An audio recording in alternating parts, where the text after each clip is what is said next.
folks. When we are fasting, it is important in order to know where we are and learn kind of the body signals for ketosis to use some kind of ketone measuring um, contraption. And there are three kinds that you can use. They all measure different things. So there is the blood sticker thing where you take a bit of your blood and it will give you a measurement. And usually when the people online that you're hearing talk about ketones give you a number in their presentations, they're talking about that number. I looked into each of the kinds of measurement, and what I'm finding is that I'm not really sure why they're using that number, because it is two of the numbers are fairly inaccurate, and one of the numbers is actually what you've used up. And the one that measures what you've actually used up and what ketosis level you're actually in is the breath meter. So I'm going to show you how to use that.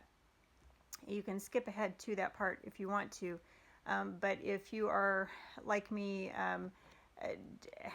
trying to find out like why this is the best way to do it, I really assumed that the blood meter would be the best. But the blood meter measures what is roaming around in your blood, and there can be a few dynamics to that.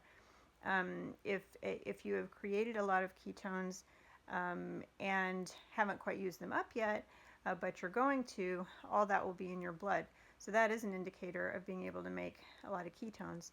But if your body is at a place where it can make the ketones, but it can't really use them up yet, then essentially you're measuring the same thing there that you'd be measuring in a urine ketone test, which is to say the excess that can't find a way to be used. The urine test is the same way. So it has a little bit more lag time to it than the blood meter does, because the blood meter at least gets a snapshot of what is excess right that minute, and urine can take anywhere 30 minutes to a few hours. But if you're fasting, that few hours is not that important, and I would argue that it's not that important even if you're not fasting. I can't think of a situation in which it would be that important. So the urine sticks are, of course, a million times easier to use, and you don't have to cut yourself, which is awesome. Those are real easy to use. My only complaint about them is you have to, once they get to the higher numbers, the color differences get less. And so if you have trouble with your vision, or if you're concerned about going into higher levels of ketosis, it might be kind of alarming to use the urine test after a while. And the first time mine went real high, I didn't understand that as a person in the second and third day of my fast, that's exactly where they were supposed to be. They were entering the acidotic crisis state that is necessary to do the healing work. Or sometimes you don't feel very good, but it's just an important step in the process. So at that point, I moved on to a water fast, sort of by accident. I took a little water just to see if I could dilute the ketones, and then I took a little more because I thought that I needed to stay within a certain safety level with my ketones. But the urine test and the blood test do the same thing for different measurements. They don't measure the same thing, but all three of these measurements are things that happen when we're in ketosis to some degree or another. So the lag time is not my concern about those two types. The stress on the body from poking yourself every few hours is not very pleasant and not something I was looking forward to, and is more expensive because you have to keep buying. It's not just a one-time buy. Apparently, you have to keep buying the things that poke yourself and stuff, and so it's kind of a lifetime commitment. But I was surprised to learn that the breath test is actually the most, I would say, complete clinically, the most accurate clinically. Where the variance comes on the breath test is how you do your blowing. And they say not to just sort of, not to do like a heavy, heavy exhale, but you do have to get into the lower part of the air of the lungs. And so there has to be some sort of movement on that. And if you have long COVID or you have other conditions or just not very strong breathing technique, despite decades of yoga and breath work, I have never had very strong lungs. And so that can create a variance. But in terms of what you're exhaling, what it's measuring is a type of alcohol that develops when you're in ketosis. It's the alcohol that is the byproduct of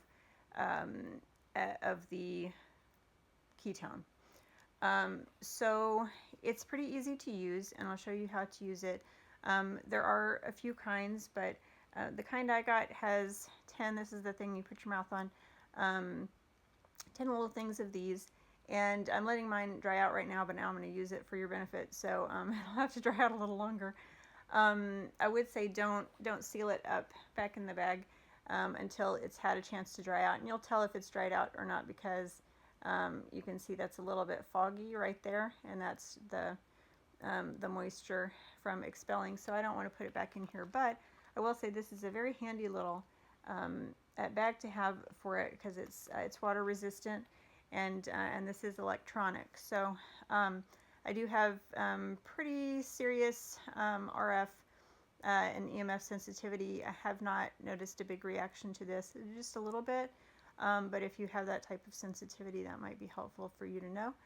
What I'm going to do is you put this in here, and you can change these every time, and they'll be happy to sell you a new pack of them. But it comes with 10 of them, and obviously this is not a complicated thing to just put in some hydrogen peroxide or put in some alcohol and be ready to go. I will say my only complaint about this design-wise is it doesn't come with the batteries, which means that your very first time out you realize how problematic this is. It doesn't go up any higher than this unless you really, really press it.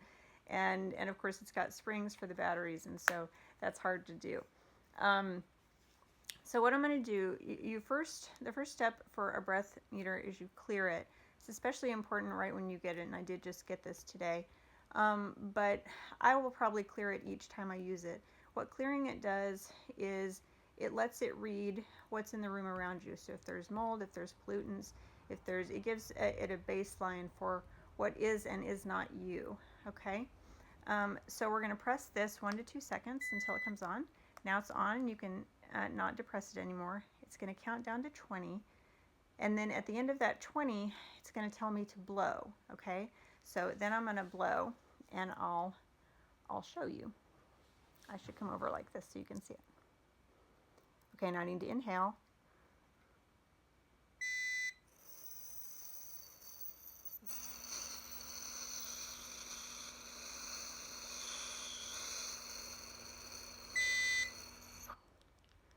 Now right there it's at 82, so this would be kind of an 8.2 number, or if you were on the urine strips, this would be at the highest part. It's a purple.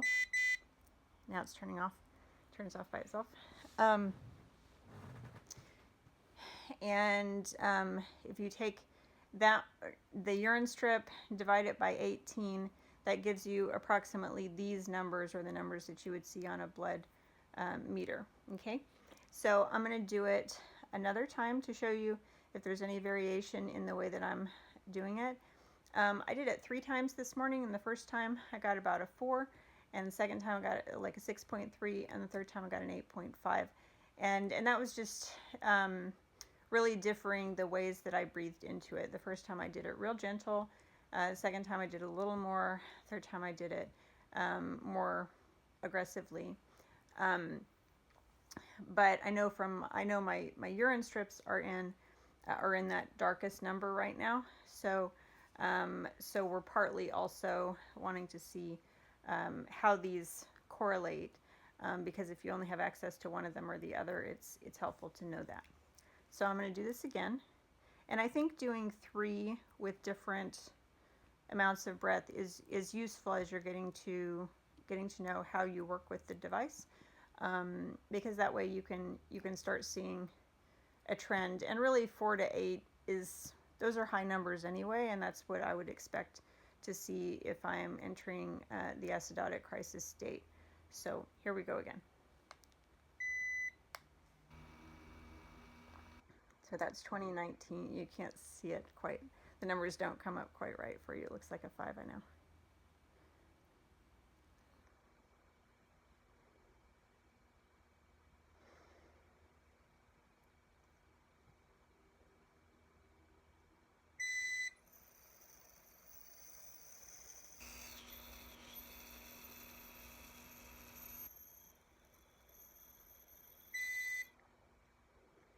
Okay, so that's an 8.8.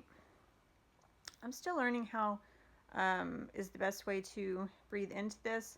Some of the videos that I've seen say don't sort of kind of blow, but just like, and some of them say do most of your exhaling prior, and then what you're exhaling is just deep in here. Obviously my number is pretty high anyway, so I'm not feeling the need to get even lower in my lungs, but we'll do it one more time, and I'm going to try it that way. I'm going to try to do most of my exhaling ahead of time. So basically when this is counting down and it gets to a 10, I'm going to start exhaling, and then we'll do it again. And then I'll keep exhaling, and you'll get that last exhale, and we'll see what our number is. And now.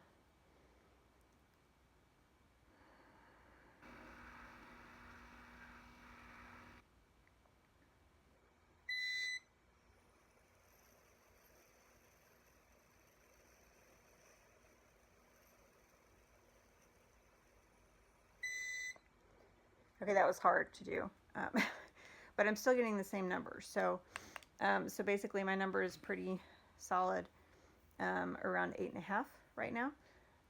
So I hope that's helpful. I looked a long time for good information about these 3 methods, and the keto couple that's so cute had their explanation, and that was very helpful to me. A lot of the videos will explain to you the differences, but they don't really kind of cut to the chase of like which one to use or whatever.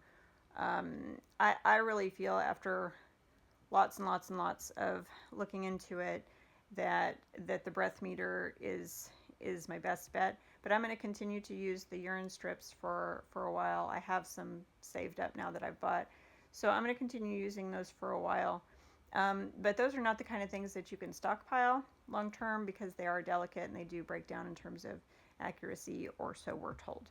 So I'll obviously be keeping mine sealed until it's time, but in the meantime, I think this is a good device. I feel good about having bought it. These are not very expensive, whereas the glucose, or they often combine with glucose meters. The blood meters, you know, you're looking at $30 to $50 just to get one. 30 really to $150.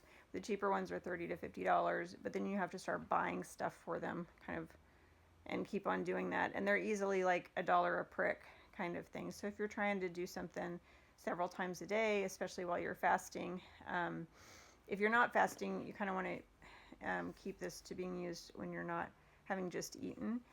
You also need to use this when you're not using alcohol, so just bear that in mind. If you have fasted but had a drink last night kind of thing, this will give you inaccurate results, because this is measuring a type of alcohol, and so any alcohol that comes through it is going to kind of register.